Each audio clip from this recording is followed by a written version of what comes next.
ഇതാണ് മക്കളെ ബേപ്പൂര് ബീച്ച്.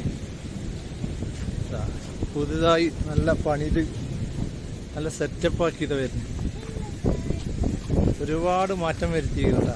ആദ്യത്തേനേക്കാൾ നമ്മളിവിടെ ഫസ്റ്റ് ടൈം വിസിറ്റ് ചെയ്ത ടൈമിൽ നല്ല മാറ്റം വരുത്തി. അതിനേക്കാൾ നല്ല മാറ്റം വരുത്തി. കാണാണ്ട് പണി കഴിഞ്ഞിട്ടില്ല, ഇനിയും പണി നടന്നുകൊണ്ടിരിക്കുകയാണ്.